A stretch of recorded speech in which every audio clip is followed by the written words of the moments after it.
उल्लास विकास को YouTube पर subscribe करें और बेल आइकन को भी दबाएं। कल्याण लोकसभा क्षेत्र से महायुति के उम्मीदवार डॉक्टर श्रीकांत शिंदे ने गुरुवार को डोंबिवली में अपना घोषणा पत्र जारी कर 5 सालों का लेखा जोखा प्रकाशित किया। पत्रकार परिषद में घोषणा पत्र की जानकारी देते हुए सांसद शिंदे ने 2019 की घोषणा पत्र का जिक्र करते हुए कहा कि हमने 90% कार्य पूरा कर लिया है। अगले 5 वर्षिक विजन में कोस्टल रोड, मेट्रो और सड़क मार्ग को प्राथमिकता देते हुए निर्वाचन क्षेत्र के हर एक शहर में 100 से 200 बेड का अस्पताल खोले जाने की बात कही। साथ ही मुंबई, ठाणे, कल्याण, डोंबिवली, उल्लासनगर, अंबरनाथ, बदलापुर और भिवंडी को इंटरनल मेट्रो रेल से कनेक्ट करने की बात कही। साथ ही उन्होंने अपने घोषणा पत्र में कल्याण में एम्स हॉस्पिटल लाने की बात भी कही। इसके अलावा युवाओं की प्रतिभा को प्रोत्साहित करने के लिए हर शहर में स्टेडियम बनाने और रेलवे लाइन के किनारे बसी झुग्गियों का पुनर्वसन किया जाएगा। शिंदे ने यह भी कहा कि पिछले 5 सालों में रेलवे और सड़क से जुड़े 6000 करोड़ का कार्य पूर्ण हुआ है। शिंदे ने प्रधानमंत्री मोदी द्वारा भेजे गए सराहना पत्र का जिक्र किया और कहा कि मैं सौभाग्यशाली हूं कि देश के प्रधानमंत्री ने मुझे पत्र भेजकर मेरे कार्य की सराहना की। लोक जे आहे ते सर्वात जास्त रेल्वेवरती अवलंबून असून सर्वात जास्त प्रवास जो आहे लाखो प्रवासी रेल्वेने करतात, त्यानंतर रोडनी करतात। अशा या परिस्थितीमध्ये सुरुवातीपासून रेल्वेवरती जास्त भर देऊन रेल्वेच्या माध्यमाने लोकांच्या समस्या कशा सुटतील त्याच्यासाठी मी प्रयत्न केले आणि गेल्या 10 वर्षाच्या कालावधीमध्ये रेल्वे आणि रोडवे हे मिळून जे आहे हे 6000 कोटीपेक्षा जास्तची कामं जी आहेत मतदारसंघामध्ये जे आहे मी करू शकलो, आणू शकलो। रेल्वेची 5वी 6वी लाईन असेल, रेल्वेवरच्या सुविधा असतील, 3री 4थी लाईन असेल, या सगळ्या गोष्टी ज्या आहेत या गेल्या 10 वर्षामध्ये जे आहे हे मार्गी लावू शकलो। आता नवीन ज्या गोष्टी आपल्याला करायच्या की आपल्या या मतदारसंघामध्ये नवीन काय आपण गोष्टी करू शकतो जेणेकरून लोकांचं जीवन जे आहे अजून सुखकर होईल। मी इथे माझ्या वचननाम्यामध्ये जे संकल्पपत्र आहे त्या संकल्पपत्रामध्ये लिहिलेली पहिली लाईन की जाहीरनाम्यात गेल्या वर्षीच्या जाहीरनाम्यामध्ये 2019च्या 90% आश्वासनं जी दिली होती आम्ही ती आम्ही पूर्ण केली आणि आता पुढे जे आहे हे नवीन लोकांना संकल्पपत्र देतोय की पुढच्या 5 वर्षाचं आमचं विजन जे आहे हे काय असणार आहे। आपला हा मतदारसंघ जसा सगळ्यात जास्त रेल्वेवरती निर्भर आहे, रेल्वेचं ऑग्युमेंटेशन करत असताना 5वी 6वी लाईन आपण केली, त्याच्यामुळे अतिरिक्त सर्व्हिसेस वाढल्या। आता 5वी 6वी लाईन झाल्यानंतर कल्याण यार्ड रिमॉडेलिंगचा प्रकल्प आपण हाती घेतलेला आहे। ज्या कल्याण यार्ड रिमॉडेलिंगचा प्रकल्प 800 कोटीचा प्रकल्प हा कल्याणमध्ये होतोय, ज्याच्यामुळे ट्रॅक सेग्रिगेशन होईल। सगळ्यात महत्त्वाचा प्रश्न इथे आहे की जे मेल ट्रेन्स असतील, फ्रेट असतील किंवा लोकल असेल, ही एक ट्रेन आली की दुसऱ्या ट्रेनला थांबावं लागत होतं। त्याच्यामुळे जे आहे ते सर्व्हिसेस आपल्यावरती जे हॅम्पर होत होते थांबण्यामुळे, सिग्नलमुळे ते आपल्याला सर्व्हिसेस कमी मिळतात। जेव्हा ह्या कल्याण यार्ड रिमॉडेलिंग पूर्णपणे प्रकल्प तयार होईल तेव्हा पूर्णपणे ट्रॅक सेग्रिगेशन होईल आणि जे क्रॉसिंग होतं, मेल आलं की लोकलला थांबावं लागतं, लोकल आलं की मेलला थांबावं लागतं, हे क्रॉसिंग जे आहे पूर्णपणे बंद होऊन एक स्ट्रेट ट्रॅक्स जे आहेत हे डेडिकेटेड ट्रॅक्स प्रत्येकासाठी फ्रेट, मेल आणि लोकल साठी मिळतील। आणि 5वी आणि 6वी लाईन झाल्यामुळे आता कुर्ल्यापर्यंत कल्याण ते कुर्ला अशी 5वी आणि 6वी लाईन पूर्णपणे झालेली आहे। जेव्हा हा कल्याण यार्ड रिमॉडेलिंग प्रकल्प पूर्ण होईल तेव्हा आपण कल्याण ते कुर्ल्यापर्यंत जे आहे हे शटल सर्व्हिसेस जे आहे हे सुरू करू शकतो।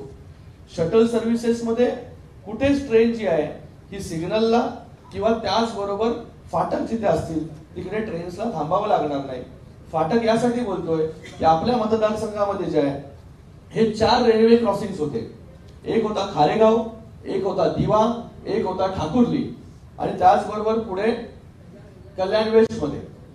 तर असे 4ही रेल्वे फाटक जे आहे हे आपण बंद केले आणि लोकांना जे आहे आता रेल्वे फाटक क्रॉस करावं लागत नाही। एक तर तिथे आरओबी झालाय किंवा एफओबी झालेला आहे आणि ट्रेन्सला थांबावं लागत नाही। त्याच्यामुळे थ्रू अँड थ्रू सर्व्हिसेस जे आहे कल्याण ते कुर्ला पुढच्या 1 वर्षामध्ये जे आहे हे शटल सर्व्हिसेस चालू करण्याचं आमचं मानस आहे, त्याच्यामध्ये आम्ही संकल्पपत्रामध्ये दिलेलं आहे. त्याचबरोबर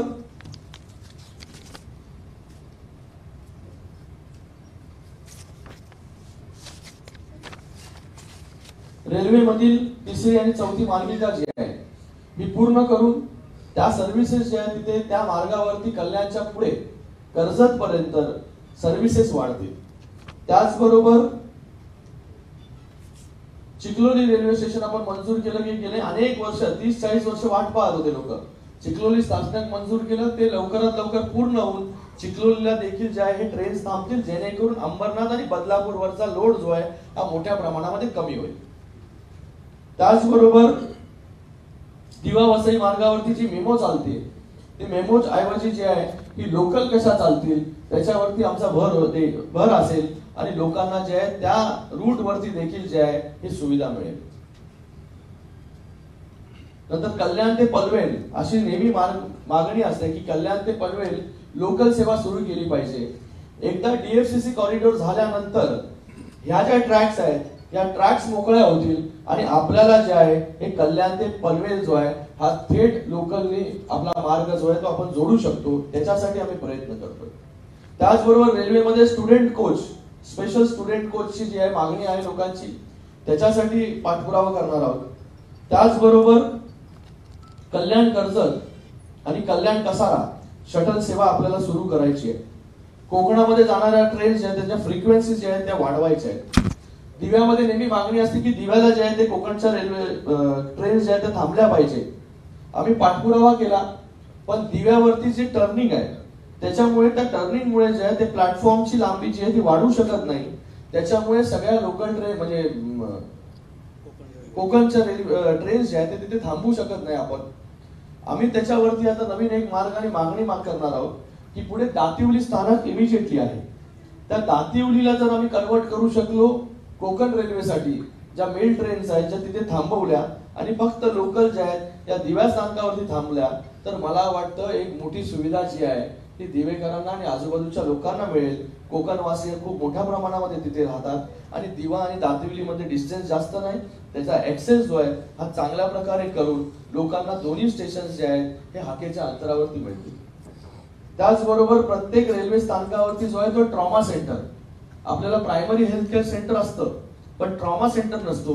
जे जास्त लोड घेतात जे स्टेशन आणि जिथे जास्त ऍक्सिडेंट होतात अशा ठिकाणी जे आहे हे गोल्डन आवर मध्ये पेशंटला जे आहे ही ट्रीटमेंट लागते. त्याच्यासाठी आपण प्रत्येक स्टेशनवरती नाही, जिथे जास्त गरज असेल तिथे ट्रॉमा सेंटर म्हणजे इमिजिएटली पेशंट तिथे गेला की त्याची ट्रीटमेंट जी आहे ती तिथल्या तिथे होईल किंवा नजदीकच्या जो हॉस्पिटल आहे तिथे होईल. आपण याच्या अगोदर 1 रुपी क्लिनिक जे आहे ते प्रत्येक रेल्वे स्टेशनवरती ऑलरेडी जे आहे सुरू केलेलं आहे. सर्व रेल्वे स्टेशनचं जे आहे हे नूतनीकरण आणि त्याचं कमर्शियलायझेशन या सगळ्या आपण करतोय. डोंबिवलीला जे आहे सॅटिसची आवश्यकता लोकांना आहे, कल्याणला सॅटिस जे आहे आता काम चालू आहे, एका साईडला कल्याण यार्ड रिमॉडेलिंग आहे, तर तो एक विषय सॉल्व्ह होईल. त्याचबरोबर रोड्सने कोस्टल रोड जो आहे गायमुख ते रेतीबंदर आता आहे ठाण्यासाठी, तोच कोस्टल रोड जो आहे हा रेतीबंदर पासून ते कल्याण पर्यंत जो आपल्याला आपली मागणी गेले अनेक वर्षापासूनची होती की समांतर रस्ता पाहिजे. हा समांतर रस्त्याला जो आहे हा ऑल्टरनेटिव्ह ठरणार आहे कोस्टल रोड, की जो कोस्टल रोड रेतीबंदर पर्यंत येणार आहे त्याला पुढे वाढवून जो आहे तो आपल्या कल्याण पर्यंत आपण घेऊन जाणार. त्याचबरोबर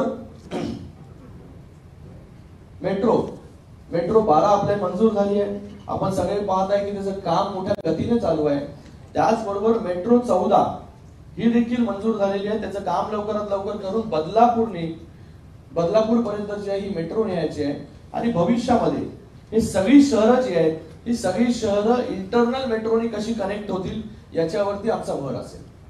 त्याचबरोबर ही सगळी शहरं जर आपण पाहिली की एका मागे लिनियर मध्ये हे शहर आहे की बाबा ठाणा आहे, कळवा आहे, कल्याण ग्रामीण आहे, डोंबिवली आहे, कल्याण ईस्ट आहे, उल्हासनगर आहे, अंबरनाथ आहे, बदलापूर आहे.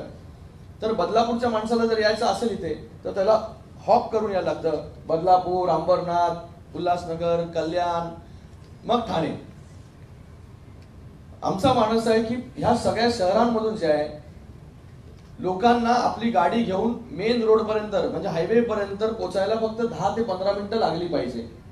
त्यासाठी आपण ऍक्सेस कंट्रोल एक फ्रीवे करतोय. ऍक्सेस कंट्रोल फ्रीवे म्हणजे काय? नवी मुंबई एअरपोर्ट पासून ते बदलापूर आणि त्याचबरोबर नॅशनल हायवे समृद्धी महामार्ग त्यालाही जोडला जाईल आणि वडोदरा जो हायवे JNPT त्यालाही जोडला जाईल, जेणेकरून प्रत्येक शहरामधून जे आहे हे बाहेर येण्यासाठी लोकांना 10 ते फक्त 15 मिनिटं लागतील. याचा DPR जो आहे MMRDA ने अगोदर तयार करायला घेतलेला आहे. हा एक गेम चेंजर प्रोजेक्ट जो आहे तो आपल्या या मतदारसंघासाठी होईल, कारण की भविष्याची मुंबई तिसरी मुंबई जी आहे ही कल्याण आणि नवी मुंबईच्या मध्ये होणार आहे. रिपोर्टर आकिब शेख, डोंबिवली, उल्लास विकास. उल्लास विकास को YouTube पर सब्सक्राइब करें और बेल आइकन को भी दबाएं।